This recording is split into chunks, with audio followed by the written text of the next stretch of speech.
In this lesson, we'll cover project files and templates. So, if you haven't worked with Revit before, you may ask yourself, what is a project file?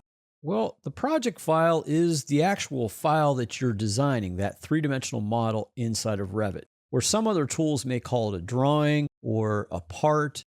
Revit calls this a project. So, that three-dimensional model is called a project that you create. So, looking at my screen right now, this is the intro screen that you would see once you start Revit. You have projects listed on the top, then a horizontal line and families below that. I'm just going to focus on the project area right now.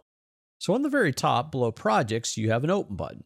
This would allow you to open a project that you have currently worked on or someone has given you that it's already been designed. To the right of that are four pictorials.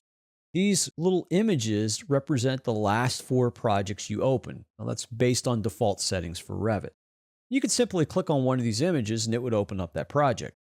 Below Open on the left is New. New allows you to create a new project either from scratch or from a template. Now below the New button are four default templates that you can use: construction, architectural, structural, and mechanical. These templates already have elements built into them, so you don't have to recreate and set up everything for every project you create. That's the power of creating a project from a template. Now, what other templates are there? Well, let's click the New button to see. The New project window appears, and in the template file dropdown, you again have those four projects plus none, but there are other projects that are loaded. They may not just be visual in this list. To see those, click the Browse button on the right. This will open up the default location for your default templates based on however you installed Revit.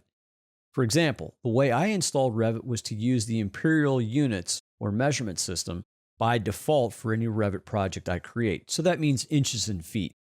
And this is the location of where those imperial templates are actually located. And as you can see, I have a lot more than those four that you saw previously. And a lot of these templates are geared specifically for discipline or that area of design that you're working in. So it could be structural, mechanical, electrical, could be residential or commercial. There's also one for default. Default is just a generic broad range template that has a few elements in it, but not really specific to a standard or an industry or an area of discipline.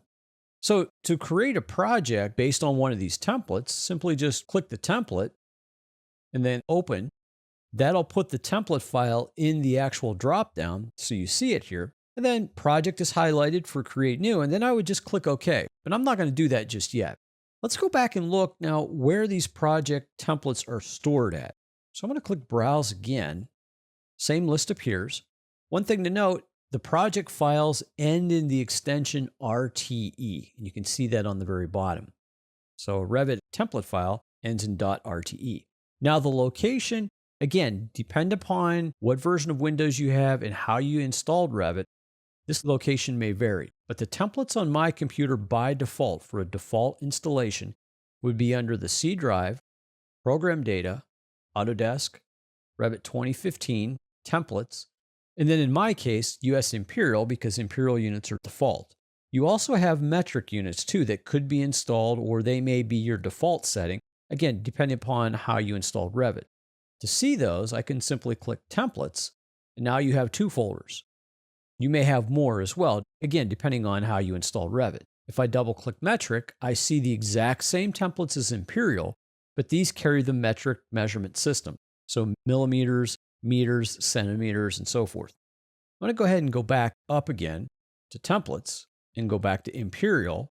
And then I'll select that mechanical template once again and click open. And then again, right here, I can say OK and create a new project based on the mechanical template. Now, let's say you want to add something to that template or change that template or make a new template for a line of work that you're working on or a specific customer, or just change to the template that you want to add some more elements to it so you're not recreating these different things over and over again. So I'm going to make a new template. It's going to be based upon this mechanical template. So with the mechanical template selected in the template file dropdown, under Create New, I'm going to now select Project Template. What this will do is create a new project template based upon the mechanical template. So with those two things selected, click OK. Now, depending on the version of Revit you're using, and if you're using templates made in a previous version, which you can, when you open up those templates or use those templates to create a new project or a new template, it's going to go through an upgrade process of that template that was from the previous version. And that's what you just saw here. So it's actually opening up this version 2014 template. It's now converting it to the 2015 scheme, basically behind the scenes stuff, if you will. And then it's going to open up and I'll see that template with all of its functions and all of its settings, and I can go in and start to make any modification I want. Now, once I save that template will be saved back to the 2015 version. There is no saving back to previous versions in any flavor of Revit. So once you open and save something in that version of Revit, you have to work in that version or a newer version. So here's that template. It basically opened up. The template is here with all of its settings, all its configurations. I see different views created on the left. There's multiple levels. What I can do now is basically come in and start to make additional enhancements or modifications to this to create different elements in the template. I'm going to make one change.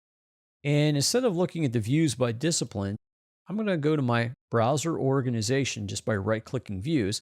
And I'm going to change this to type discipline and then click OK. Basically, just reorganize the project browser, if you will. And feel free to make any other modifications to this template as well.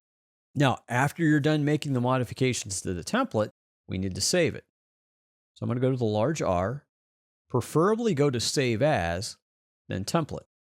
By default, it'll bring up that directory, US Imperial or Metric, for where your other templates are stored. Now you can give this template a new name, and I'm just going to call it Mechanical 2 or MECH2 for this example. Extension is RTE, and now I'll click Save.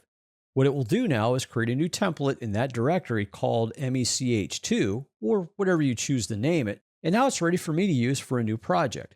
So I'll go ahead and close this template. I'm back to the same screen as I was before.